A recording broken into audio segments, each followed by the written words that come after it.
Eu quero, neste momento, me dirigir ao povo brasileiro para dizer algumas das matérias que penso devam ser por mim agora enfrentadas. E eu o faço, naturalmente, com muita cautela, porque, na verdade, sabem todos que há mais de um mês eu me recolhi exata e precisamente para não aparentar que eu estaria cometendo algum ato, praticando algum gesto com vistas a ocupar o lugar da senhora Presidente da República.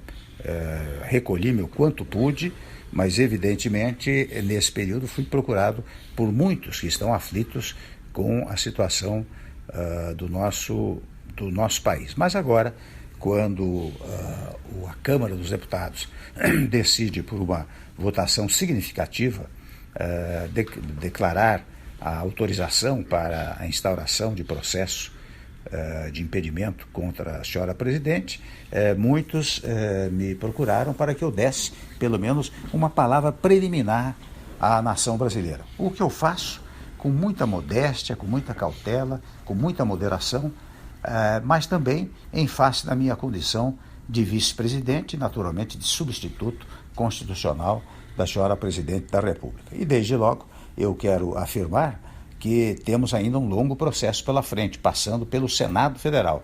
Então todas as minhas palavras levarão em conta apenas a decisão da Câmara dos Deputados, portanto também as minhas palavras são provisórias, já que nós temos que aguardar e respeitar a decisão soberana que o Senado Federal proferirá a respeito desse tema, seja quanto à admissibilidade da autorização, seja quanto, ao final, o julgamento propriamente dito. Portanto, eu quero, neste momento, prestar uma homenagem ao Poder Legislativo, tanto à Câmara dos Deputados, que já debateu amplamente este assunto, como ao Senado Federal, que irá debater. E desde logo eu quero comunicar aos amigos e colegas homens públicos, senadores da melhor cepa, da melhor sabedoria, que aguardarei naturalmente a decisão, aguardarei respeitosamente a decisão do Senado Federal. Não quero avançar o sinal, até imaginaria que eu poderia falar depois da decisão do Senado, mas evidentemente sabem todos os que me ouvem que quando houver a decisão definitiva, a decisão do Senado, eu preciso estar preparado para enfrentar os graves problemas que hoje afligem o nosso país. E desde logo quero dizer aos que me ouvem que repetir, na verdade, o que tenho pregado ao longo do tempo. Os senhores sabem, os brasileiros sabem, que há mais de 8, 10 meses tenho feito pronunciamentos referentes à pacificação do país, à unificação do país, porque é chocante, para não dizer tristíssimo, verificar os brasileiros controvertendo-se entre si, disputando ideias e espaços. Até aí tudo bem, mas quando parte para uma coisa quase física, isso não pode acontecer no nosso país. Portanto, ao dizer agora que a grande missão, a partir deste momento, é a da pacificação do país, da reunificação do país, eu quero dizer que estou repetindo o que venho pregando há muito tempo como responsável por uma parcela da vida pública nacional. Devo dizer também, isto fica para aconteça o que acontecer no futuro, que é preciso um governo de salvação nacional e, portanto, de união nacional. É preciso que se reúnam todos os partidos políticos e todos os partidos políticos estejam dispostos a dar a sua colaboração para tirar o país da crise. Sem esta unidade nacional, penso que será difícil tirar o país da crise em que nos encontramos. Para tanto, é preciso diálogo. O fundamental agora é o diálogo. Em segundo lugar, a compreensão. E em terceiro lugar, para não enganar ninguém, a ideia de que nós vamos ter muitos sacrifícios pela frente. Sem sacrifícios, nós não conseguiremos também avançar para retomar o crescimento e o desenvolvimento que pautaram a atividade do nosso país nos últimos nos últimos tempos, antes desta última gestão. Então, é preciso retomar o crescimento. E eu não quero que isto fique em palavras vazias. Tenho absoluta convicção, como muitos me dizem, que a mudança pode gerar esperança. E que, gerando esperança, isto gerará investimentos, não só investimentos nacionais, mas investimentos estrangeiros, porque precisamos restabelecer a crença no Estado brasileiro, nas potencialidades do Estado brasileiro. Devo dizer aos que me ouvem que eu fiz muitas viagens internacionais no primeiro mandato e verifiquei o quanto os outros países que têm muito dinheiro em suas mãos querem fazer aplicando no Brasil, ou seja, querem acreditar no Brasil. O que aconteceu nos últimos tempos foi um descrédito no nosso país, e o descrédito é que leva à ausência do crescimento, à ausência do desenvolvimento, que faz retomar a inflação. De um lado, portanto, nós temos absoluta convicção de que é preciso prestigiar a iniciativa privada, é preciso que os empresários do setor industrial, do setor de serviços,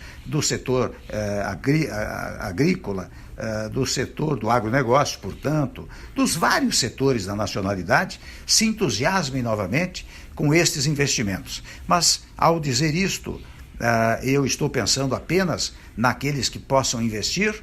Não.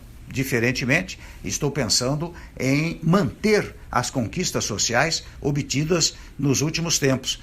Por exemplo, o emprego é uma coisa fundamental para todos os brasileiros. Para que haja emprego, é preciso uma conjugação dos empregadores com os trabalhadores. Você só tem emprego se a indústria, o comércio, as atividades de serviços todas estiverem caminhando bem. É a partir daí que você tem emprego e, com isto, você pode retomar o emprego. De outro lado, eu devo dizer também que, de fora a parte, um projeto pela empregabilidade plena, é preciso manter certas matérias sociais, porque nós todos sabemos que o Brasil ainda é um país pobre e, portanto, e eu sei que dizem que de vez em quando que se outrem assumir, nós vamos acabar com o Bolsa Família, vamos acabar com o Pronatec, vamos acabar com o FIES. Isto é falso, é mentiroso e é fruto desta política mais rasteira que tomou conta do país. Portanto, neste particular, eu quero dizer que nós deveremos manter esses programas e até, se possível, revalorizá-los e ampliá-los. Até que, e isto eu quero deixar claro, o Bolsa Família, por exemplo, há de ser um estágio do Estado brasileiro. Daqui a alguns anos é possível que a empregabilidade tenha atingido um tal nível que não haja mais necessidade do Bolsa Família. Mas isto, enquanto persistir a necessidade, nós manteremos, assim como o Pronatec, FIES, ProUni, todos esses projetos que acabaram dando certo no país. Portanto, eu lanço uma mensagem àqueles que têm o capital e lanço àqueles que querem uma mensagem do trabalho e lanço uma mensagem para aqueles que sequer trabalho ainda conseguiram. É claro que nós vamos incentivar enormemente as parcerias público-privadas na medida que isto pode trazer emprego ao país. Nós temos absoluta convicção de que hoje, mais do que nunca, o Estado não pode tudo fazer. O Estado depende da atuação dos setores produtivos do país. Empregadores de um lado, trabalhadores de outro lado. Estes setores produtivos é que, aliançados, vão fazer a prosperidade do Estado brasileiro. O Estado brasileiro tem que cuidar de segurança, da saúde, da educação, enfim, de alguns temas fundamentais que não podem sair da órbita pública, mas o mais tem que ser entregue à iniciativa privada no sentido da conjugação da ação entre trabalhadores e empregadores. E neste particular, nós pretendemos fazer várias reformas que incentivem esta harmonia entre esses dois setores da produção brasileira. Tudo isto que estou a dizer significará, devo registrar, sacrifícios iniciais para o povo brasileiro, em primeiro lugar. Em segundo lugar, não quero gerar nenhuma expectativa falsa. Não pensemos que, se houver uma mudança do governo, em 3, 4 meses estará tudo resolvido. Em 3, 4 meses pode começar a ser encaminhado para resolvermos a matéria ao longo do tempo. Se houver este governo de transição, ou se não houver, fica esta sugestão que eu estou fazendo para o governo que vier a manter-se, ficam estas sugestões, que, reitero, não são sugestões por mim formuladas ou formatadas neste momento, mas que foram feitas ao longo do tempo. Há reformas que são fundamentais para um país. Nós todos sabemos, não é possível. Agora, toda e qualquer reforma não alterará os direitos já formatados, já adquiridos pelos cidadãos, mas nós temos que preparar o país do futuro. Muitas matérias até estão em tramitação no Congresso Nacional e nós queremos ter uma base parlamentar muito sólida que nos permita conversar com a classe política, mas conversar também com a sociedade. Os senhores sabem, os que assistiram às minhas palestras nos últimos tempos, que eu faço uma distinção e uma conjugação entre governo, governança e governabilidade, para dizer que o governo são os órgãos constituídos, não tem a menor dúvida, legislativo, executivo, judiciário. A governança vem exatamente pelo apoio político que o governo consegue dos partidos políticos e do Congresso Nacional. Mas é preciso mais do que isso, é preciso a governabilidade. E a governabilidade exige que haja uma aprovação popular do próprio governo. Portanto, a classe política unida com o povo levará ao crescimento do país e, portanto, ao apoio ao governo. É com estes três fatores que nós vamos lidar. É claro que não vou falar aqui sobre reformas que são fundamentais, porque isto será fruto de um desdobramento ao longo do tempo. Mas como não pensar numa reforma política? Como não pensar numa reforma tributária? E evidentemente que a reforma tributária envolve um outro tema, que é a revisão do Pacto Federativo. Porque toda vez que você pensa numa reforma tributária, você está pensando na distribuição de competências e de recursos para as entidades federativas. É preciso mais do que nunca que as entidades federativas tenham uma autonomia verdadeira, ou seja, que nós tenhamos uma federação real e não uma federação artificial, como tem acontecido nos últimos tempos. Sei, por exemplo, no tópico da federação, da grande dificuldade dos estados e municípios nos dias atuais. E há estudos referentes à eventual anistia, o perdão de uma parte das dívidas e até uma revisão